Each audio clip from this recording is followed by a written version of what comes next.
শুভ সকাল আমার প্রিয় বন্ধুরা, আশা করছি তোমরা সবাই খুব ভালো আছো এবং যে যেখানে আছো অনেক সুস্থ আছো। আমার নতুন একটা ব্লগ ভিডিওতে তোমাদের সবাইকে জানাই অনেক অনেক ওয়েলকাম। এখন ঘড়িতে বাজে সকাল 9:30 আর সমস্ত বাসি কাজকর্ম হয়ে গেছে। এই কিছুক্ষণ আগে আমি টিউশন ছুটি দিলাম, তো এখন থেকে ভিডিওটা শেষ পর্যন্ত দেখতে থাকো। আশা করছি আজকের ভিডিওটা অনেক অনেক ভালো লাগবে। সময়ের সাথে সাথে সব কিছু বদলে যায়। আগে আমি অভিমানী ছিলাম আর এখন আমি হয়ে গেছি ধৈর্যশীল। তবে আমার ভাগ্য যদি সাথ দেয় তাহলে 2025 সালে আমি আমার সব স্বপ্ন পূরণ করব তোমাদের ভালোবাসায়। তবে মেয়েদের বিয়ে হয়ে যাওয়ার পর শ্বশুরবাড়িতে নিজের খেয়ালটা নিজেকেই রাখতে হয়। 10 দিন যদি না খেয়ে পড়ে থাকো কেউ দেখতে আসবে না, খোঁজ করতেও আসবে না, কিন্তু একদিন কাজ না করে একটা ভুল করে দেখো, বাড়ির সাথে সাথে তোমাকে নিয়ে পাড়ার কাকিমারাও সমালোচনা শুরু করে দেবে। তবে জীবনে যতই উঁচু স্থানে পৌঁছাবে না ততই সম্মানের পাশাপাশি সমালোচনারও মুখোমুখি হতে হবে। তাই যদি সৎ পথে থাকো তাহলে সমালোচকদের কথায় মন খারাপ না করে যারা তোমাকে ভালোবাসে তাদের নিয়ে খুশিতে থাকো, দেখবে জীবনটা খুশিতে ভরে উঠবে। আমরা সরষে চাষ করেছিলাম প্রায় 1.5 বিঘার মতো। সরষের কাজ নিয়ে অনেক দিন থেকে ঝামেলা হচ্ছে, এখনও শেষ হয়নি সরষের কাজ। তো আজকে সকাল সকাল দুজনে মিলে সরষেগুলো মেনে নিলাম, আর কিছু সরষে ছিল সেগুলো বাছাই করে নিলাম। তারপরে পুচকির বাবাকে পাঠিয়ে দিয়েছিলাম স্কুলে খিচুড়িটা আনার জন্য। খিচুড়ি আনতে দেরি হবে দেখে আমি ওকে 2টি মুড়ি মাখিয়ে খাইয়ে দিলাম। কেন, টিউশনি পড়ানোর আগে ওকে 2টি খাইয়েছিলাম। এখন বেজে গিয়েছে প্রায় 10টার কাছাকাছি, তো ওর খিদে পেয়ে গেছে। কেননা আমার মেয়ে 2 ঘন্টা ছাড়া ছাড়াই খাবার খায়।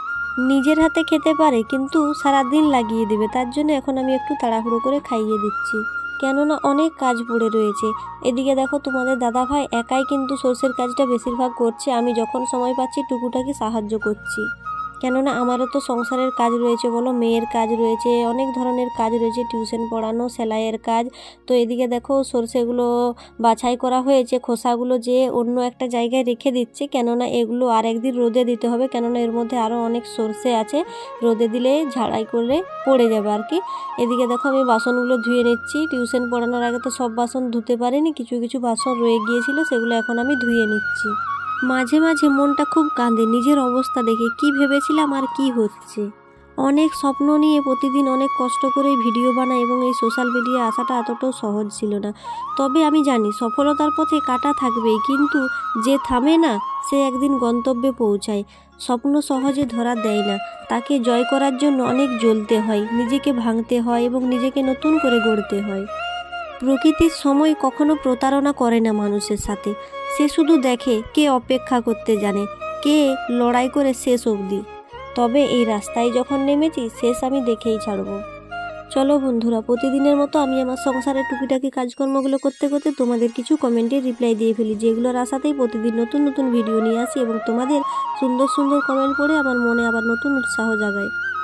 শামসুল এ লিস্ক S8H চ্যানেল থেকে ভাই কমেন্ট করেছে, দিদি ভাই আমার নামটা নেবে কোনো একটা ভিডিওতে। এই যে ভাই তোমার নামটা নিয়ে নিলাম, আর আমি দেখেছি তুমি আমার ভিডিওতে প্রায়ই কমেন্ট করো, অনেক অনেক থ্যাংক ইউ ভাই আমার পাশে থেকে আমাকে কমেন্ট করার জন্য।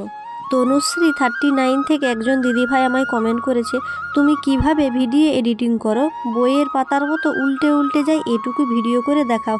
হ্যাঁ দিদিভাই, অবশ্যই তোমার রিকোয়েস্ট আমি রাখবো, কিন্তু আজকে এই ভিডিওটাতে পারলাম না।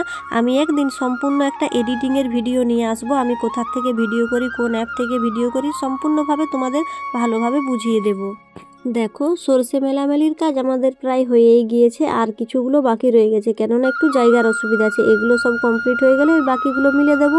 আর ওইদিকে আমি স্নান করে চলে এসেছিলাম, তারপরে জামা কাপড়গুলো এখন আমরা দুজনে মিলে মেলে নিচ্ছি।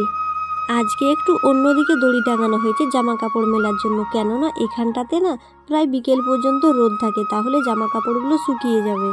পরের কমেন্টটি করেছে আমি প্রিয়া 07 থেকে, প্রিয়া দিদি ভাই সত্যি বলছি পূজাদি, তোমাকে যত দেখছি অবাক হয়ে যাই গো, ভগবান তোমার মনের জোর আরও দিক, তোমার শরীর ভালো রাখুক, আর আমি তোমাকে ফোন করতে পারবো গো পূজাদি, আর তোমার মনের জোর খুব, এইরকম থেকো তুমি। আর দাদাভাইকে তো বলার মতো কিচ্ছু নেই, ওই মানুষটাও খুবই পরিশ্রমী, দুটিতে মিলে কত সুন্দর রুটি বানাচ্ছ গো, খুব ভালো লাগলো দেখে। আমারও যখন শরীরটা খুব ভালো একটা থাকে না, তখন আমার বরকে বললে দাদা ভাইয়ের মতো আমাকে হেল্প করে। খুব ভালো লাগলো দিদিভাই, তোমার কমেন্টটা পড়ে অনেক অনেক ভালো লাগলো। তোমরাও খুব ভালো থেকো দাদা ভাই, দিদি ভাই, তোমাদের সবাইকে অনেক অনেক প্রণাম জানাই। আর আমার এই ভিডিওটা যদি দেখে থাকো একটা মিষ্টি কমেন্ট করে দিয়ে যেও। আর তোমরাও মিলেমিশে সুন্দরভাবে জীবনযাপন করো। আমার ভিডিও দেখে আমাকে কমেন্ট করার জন্য অসংখ্য অসংখ্য ধন্যবাদ। তোমার বাড়িটা কোথায় দিদিভাই জানিয়ে দিয়ে যেও। তারপরের কমেন্টটা করেছে মামনি ব্লগ থেকে মামনি দিদিভাই, খুব খুশি হলাম, তোমরা আরও বড় হও, এইভাবে এগিয়ে যাও। ধন্যবাদ মামনি দিদিভাই কমেন্ট করে আমার পাশে থাকার জন্য। তোমরাও ভালো থেকো, একটু তোমরাও এগিয়ে যাওয়ার চেষ্টা করো। দেখো সমস্ত শেষে রান্না বান্না খাওয়া দাওয়া, মেয়েকে ঘুম পাড়িয়ে দিয়ে এখন আমরা দুজনে বানাবো শর্ট ভিডিও কিন্তু আমাদের বানানো হয়ে গিয়েছে। বানানোর পরে একটু ক্লিপটা নিয়ে নিলাম তোমাদের সাথে শেয়ার করার জন্য। প্রতিদিনেই কিন্তু আমরা দুপুর 3টার পর থেকে প্রায় 4টা পর্যন্ত ভিডিও বানাই। ভিডিও বানাতে বানাতেই চলে আসে আমার টিউশনের ছাত্রছাত্রীরা, কেননা টিউশনের টাইম হয়ে যায়। প্রতিদিন 4:30টার সময় আমি টিউশনি পড়াই। আগে পড়াতাম 4টার সময়, এখন তো বেলাটা একটু বড় হয়েছে, তার জন্য ভিডিওর জন্য যাতে অসুবিধা হয় তার জন্য এখন 4:30টার সময় করে দিয়েছি। তাড়াতাড়ি জামা কাপড় চেঞ্জ করে চলে এলাম পড়ানোর জন্য, কেননা আমার বিকেলের ব্যাচে 12 জন স্টুডেন্ট থাকে। আমি মোট 3টা ব্যাচ টিউশনি পড়াই, আর প্রতিটা ব্যাচে 12 জন করে স্টুডেন্ট রেখেছি, কেননা বেশি সংখ্যক রাখলে পড়াশোনাতে অসুবিধা হয়। আর এই যে বাচ্চা ছেলে মেয়েরা তাহলে অনেক বেশি গোলমাল করে। ভগবানের আশীর্বাদে তোমাদের ভালোবাসায় আমার ছাত্রছাত্রীর অভাব নেই। আরও অনেকেই বলে পড়ানোর জন্য, কিন্তু কিভাবে পড়াবো বলো, আমি তো আর সময় করে উঠতে পারছি না। ছেড়ে দিতে হয়ে যায় সন্ধ্যে 6:30। তারপরে আমি তাড়াতাড়ি করে সন্ধ্যেটা দেখিয়ে নিই। আর এইদিকে কিন্তু পুচকির খেয়ালটা টিউশনি পড়ানোর টাইমে ওর বাবাই রাখে, ওকে খাওয়ানো, সমস্ত কিছু কাজ, কিংবা ওকে বই পড়ানো। তারপরে দেখো সন্ধ্যে দেখিয়ে দিয়ে রান্না বস করে দিচ্ছি রাতের খাবার। তার আগে রান্নাঘরটা কতদিন ধরে অনেকটাই নোংরা হয়ে গিয়েছিল। এই যে পাটা দিয়ে পাড়ন করা আছে না, এগুলোতে উই পোকা লেগে গিয়েছিল, তো সেগুলোই এখন আমরা দুজন মিলে ঝাড়াই করে নিচ্ছি। আর এই রান্নাঘরটাতে তো জিনিসপাতিতে ভর্তি হয়ে আছে। আসলে কি জানো তো, মানে ছোট ঘরে জিনিস একটু বেশি হয়ে গেছে, রাখার জায়গা নেই, তার জন্য এখন দুজন মিলে যাই হোক একটু পরিষ্কার করে নিচ্ছি। আর ওই যে একটা ছোট্ট টেবিল মতো দেখাচ্ছে, ওটা এই দিকে ছিল, একটু ওই দিকে সরিয়ে দিলে তাহলে রান্নাঘরের জায়গাটা আর একটু পাওয়া যাবে। তার জন্য এখন দুজন মিলে রাত্রিতেই কাজগুলো বাগিয়ে নিচ্ছি, কেননা দিনের বেলাতে কোনো দিনও চাইলেও সময় করে উঠতে পারিনি। এই রাত্রিতেই যেইটুকু হলো সময়, তাই এর মধ্যেই আমরা যা কিছু পারি ঘরের কাজকর্ম সেরে রাখি। প্রতিদিন এভাবেই চলে আমাদের জীবনযাপন।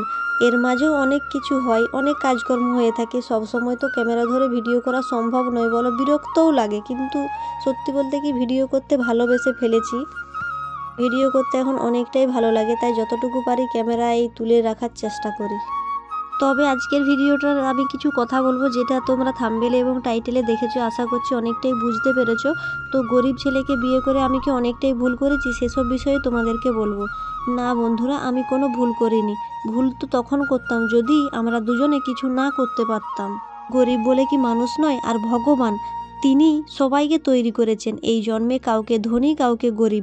যারা ধনী বলে অহংকার করো তাদেরকে বলবো অহংকার করো না গো, ভাগ্যিস ভগবান তোমাদেরকে এই জন্মে ধনী লোক করে পাঠিয়েছিল, আর আমাদেরকে এই জন্মে গরিব করে পাঠিয়েছে।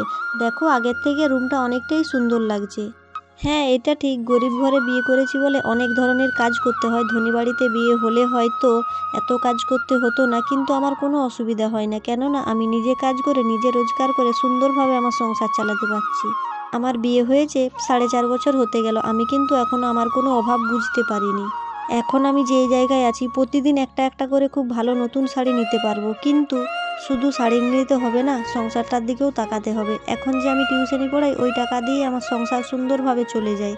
আর রয়েছে সেলাইয়ের কাজ, আর এই যে আমার বরের ছোট্ট ব্যবসা কাপড়ের দোকান, এইভাবেই আমার সুন্দরভাবে জীবন চলে যাচ্ছে। এই জীবনে আমি অনেক খুশি, এর থেকে বেশি কিছু চাই না। হয়তো আজ আমাদের একটা ভালো গাড়ি ভালো বাড়ি নেই, কিন্তু কখনো থাকবে না এটাও তো নয়। আমরা দুজনে নিজেরা সব কিছু করে নেব, এটা আমাদের দুজনের বিশ্বাস যে আমরা দুজনে কিছু করতে পারবো। তাছাড়াও রয়েছে তোমাদের সকলের অসীম ভালোবাসা। আমি এই সোশ্যাল মিডিয়ায় এসে যে ভালোবাসাটা পেয়েছি, এই জন্মে কখনো অতটা ভালোবাসা পাইনি। যদি কেউ গরিব হয়ে থাকো, দুঃখ করো না গো, গরিব থেকে যাওয়াটাই হচ্ছে আমাদের জীবনের সবথেকে বড় ভুল। নিজেদেরকে নিজেদের জায়গাটা তৈরি করে নিতে হবে। আজকের ভিডিওটা এই পর্যন্ত। যদি পার্ট 2 চাও কমেন্ট করো।